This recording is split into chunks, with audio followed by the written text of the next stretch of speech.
Tapi ketika musuh itu sudah tidak memegang pedang, tidak memegang busur, tidak menaiki kuda, tidak memegang apa saja, maka Sa'id bin Bashar ini menyimpang pedangnya, turun dari kudanya untuk melawan itu.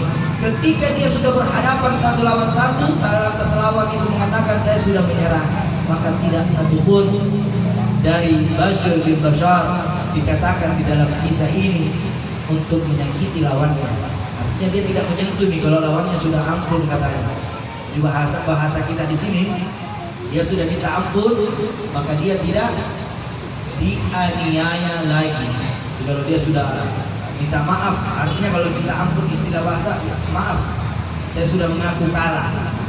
Maka Bashar bin Bashar ini dengan lega mengampunkan dan memaafkan musuh yang berada di medan perang. Maka selanjutnya di dalam kisah ini kita bisa ambil dalam pertempuran Badar. Maka pada pertempuran ini orang-orang Yahudi ditaklukkan semua oleh kaum muslimin dan meminta damai. Jadi orang Yahudi ini ketika sudah terjebak oleh kaum muslimin yang mengikuti perang Badar, perang Uhud, meminta damai. Apa yang terjadi dalam perdamaian itu? Dikatakan Khaybar adalah tempat pemukiman Yahudi. Khaybar dalam satu daerah yang bernama Khaybar, tempat perkumpulannya orang Yahudi yang paling besar di daerah itu. Yang paling besar, kalau istilahnya sudah markas besarnya, sudah markas besar yang terkuat. Namun selain itu masih ada beberapa pemukiman yang lain tersisa, tapi hanya segolongan-golongan yang kecil. Maka apa yang dikatakan oleh Sa'ad bin Bashar ini, setelah berhasil menunaikan tugas dengan gemilang di Fadak, maka Rasulullah SAW mengutus Bashir bin Sa'ad ke Waqil Qura. Mengutus untuk apa? Mengutus untuk misi, untuk menyelesaikan misi persoalan antara A dan B. Dia diutus. Sa'id bin Bashar ini diperintah oleh Nabi untuk mengutus di satu tempat, di mana satu tempat itu terjadi perselisihan, terjadi pertengkaran, terjadi percecokan. Kata Sa'id bin Bashar ini untuk masuk di tengah-tengah orang yang bertikai. Apa yang dibawa oleh Bashir dan pesan apa yang dibawa oleh Bashir? Si A dan si B ini berhenti untuk bertikai. Coba kita simak kata-kata dari bahasa Sa'id bin Bashar di sini. Menyiapkan diri untuk menyerang rombongan. Di sini dikatakan oleh Sa'id bin Bashar mengatakan, kalau kalian tidak berhenti dalam pertikaiannya, maka ada kaum muslimin yang lebih besar yang akan datang menyelesaikan diri. Ini kata Sa'id bin Bashar. Bashar biasa dipanggil dalam bahasa Bashar, dipanggil. Singkat cerita, ketika Bashar ini sudah berada di tengah-tengah kelompok yang bertikai, dia mengangkat tangan dan berdoa kepada Nabi, berdoa kepada Allah melalui perantara Nabi, karena Bashar ini diutus oleh Nabi, maka dia mengangkat tangannya. Tidak lain, Sa'id bin Bashar ini hanya mengucapkan Allahu Ahad, Allahu Ahad. Itu selalu dia angkat tangan, dia angkat tangan. Kenapa? Karena dia tidak ingin melihat A dan B ini bertikai. Dia tidak mau lihat A dan B ini perang antara saudara dengan saudara. Nah, kenapa kisah ini saya angkat? Kenapa sejarah ini saya angkat? Untuk apa? Karena terjadi di mana-mana berita-berita yang ingin melihat kita ini bertikai. Ada kelompok-kelompok yang duduk di kursi yang ingin melihat kita bertengkar dengan saudaranya. Muslim sama muslim berkelahi. Ini ada orang duduk di kursi goyang. Di kursi goyang bahasa sekarang, dia menebar berita-berita hoax, menebar berita-berita yang tidak bermanfaat. Akhirnya umat muslim yang haus dengan jihad, dia bertengkar dan sudah tidak melihat lagi ini saudaranya kah atau itu bukan saudaranya. Contoh, kenapa saya angkat kisah ini?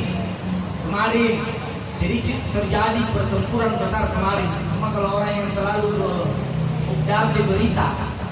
Kalau terjadi kemarin penyerangan di Petamburan misalnya contoh, tertangkapnya Habib Rizik, maka terjadilah perang saudara.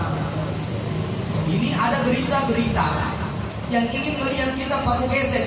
Kemarin Makassar 2 hari di Manunggal itu terjadi gesekan karena ada gesekan, ada orang sekelompok pendemo, sekelompok Hormas yang mengatasnamakan Cinta Sulawesi Selatan membuat orasi menolak Habib Rizik Syihab datang ke kota Makassar,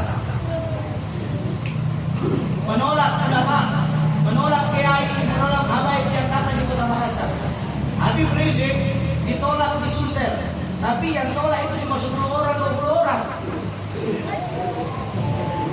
Yang tolak itu cuma segolongan hormas kecil yang tidak bermanfaat. Baru 10 orang laskar jihad Turui lari menjerit diri. Kenapa? Karena dia ini hormas bayaran. Mana ada orang benci sama ulama? Mana ada orang benci sama habaib? Mana ada orang benci sama kiainya, ustadznya? Tidak mungkin itu terjadi. Maka janganlah kita terpancing dengan berita-berita seperti itu. Kita mau jihad itu tidak seperti itu. Jihad itu bukan seperti kalau ada gambarnya Habib Rizik dirobek kita langsung turun berjihad. Itu bukan jihad namanya. Itu membela ulama. Kategorikan itu jihad yang mana itu dibilang jihad. Kedua, seandainya Petamburan dari mana sore itu cuma membawa surat panggilan kedua kali. Ini pertama Habib Rizik dipanggil tidak datang. Panggilan surat kedua dibawa oleh 10 mobil truk Brimob datang bawa surat ini. Bawa surat saja dengan 10 mobil bis. Baru bisnya bukan bis kayak di sini bis Impo sudah yang panjang. Apa namanya? Pusok. Mau dibawa apa ini? Mau dibawa surat panggilan kedua untuk Habib Rizik dijadikan sebagai saksi. Judulnya dijadikan sebagai saksi. Dan surat panggilan itu bukan Habib Rizik saja, ada di situ Habib Hanif, ada Habib Rizik, ada calon menantunya, ada anaknya. 4 orang dipanggil sama seksi acara pada saat itu. Seksi acara artinya IO-nya acara itu. Simpelnya begini, untuk supaya energi kita, pikiran kita tidak kacau, jangan mudah terprovokasi dengan berita-berita yang ingin menghancurkan dan ingin menggesekkan antara A dengan B. Tenang, lawan kekerasan itu dengan kelembutan, lawan kekerasan itu dengan taktik.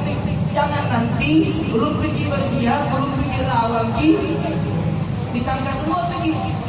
Contoh kasus kemarin, saya juga ingin bahas karena ini juga viral nih. Ada sekelompok mengadakan satu gerakan yang mengatasnamakan azan berjihad dengan itu azan hayya 'alal jihad. Sekarang pertanyaannya, mana yang benar dan mana yang salah? Yang salah orang yang mengganti azan itu dengan hayya 'alal jihad. Tidak ada sejarah di zaman Nabi sampai di zaman sekarang ada orang azan sholat diganti hayya 'alal jihad, hayya 'alal sholat diganti dengan hayya 'alal jihad. Ini dilarang. Ini dilarang. Ini jihad apa yang kita berjihad ini? Yang dibilang berjihad itu ketika Islam itu dibunuh semua, diambil, dibantai, itu jihad namanya. Ini bukan dibantai, ini dikriminalisasi saja. Ulama kita dicarikan masalah. Nah, persoalannya dalam hukum, dalam kitab saya baca barusan. Kenapa saya bahas? Saya sudah baca kitabnya. Boleh mengundangkan hayal jihad karena itu sudah pernah terjadi di Yaman sana. Waktu diserang sama Israel, Yaman pernah mengumandangkan hayal jihad tapi tidak mengganti azan. Dia bikin contohnya, hayya 'alal jihad. Nanti kita rekam ini hadis hayya 'alal jihad. Mengatakan hayya 'alal jihad, hayya 'alal jihad, dia ulang-ulang itu terus. Dia tidak mencampur adukan hayya 'alal jihad dengan suara A. Yang salah di sini dia mencampur adukan suara asal dengan menambah hayya 'alal. Ini yang salah. Karena dia menambah, bukan tunggal namanya. Nah, artinya begini.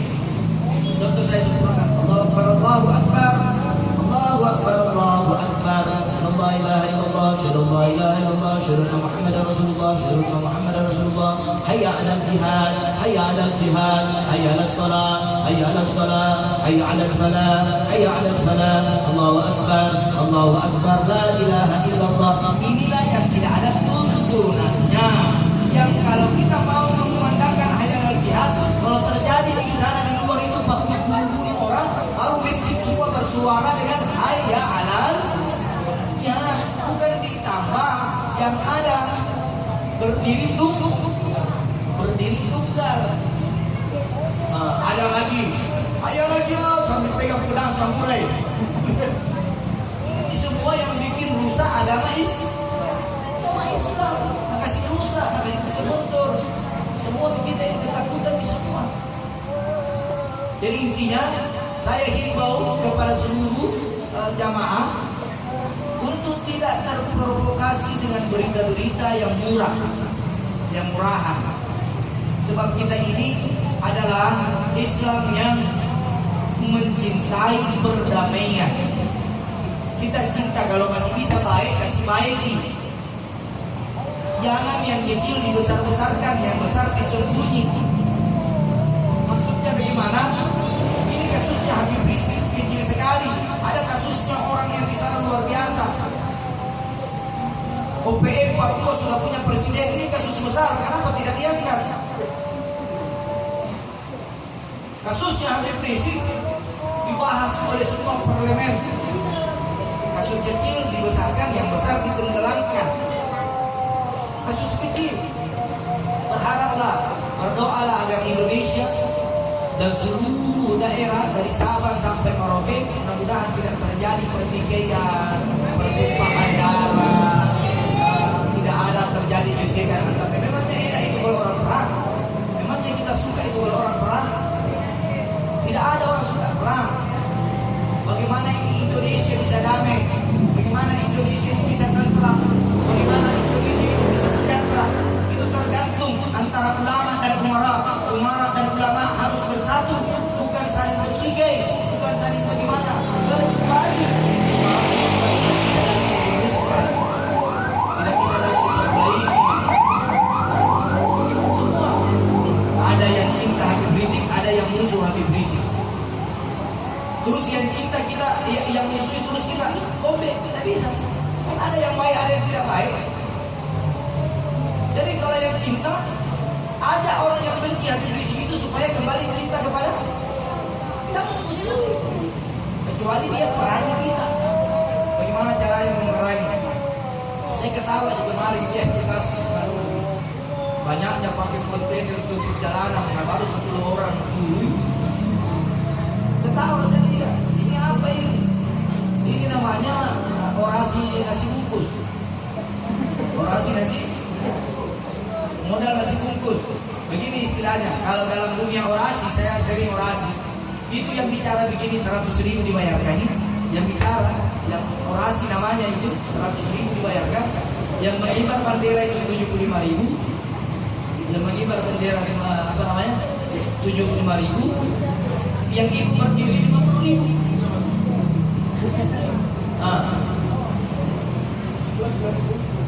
Plus nasi bungkus.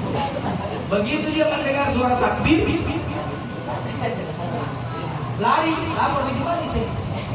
Kenapa? Karena kaget. Orang yang tidak mau seperti itu dipaksa untuk seperti itu. Makanya insya Allah apa yang saya sampaikan semoga bermanfaat. Jangan terjadi gesekan, jangan tunggu komando. Tidak ada gesekan, tunggu komando. Jangan sedikit-sedikit kita terlalu banyak mau menyerang. Di WA 5.000, di Facebook 5.000, mau perang. tahu ini perang? Perang apa? Perang melawan hawa nafsu itu lebih indah di hadapan Allah daripada perang melawan saudara kita sendiri. Wabillahi taufiq wal hidayah.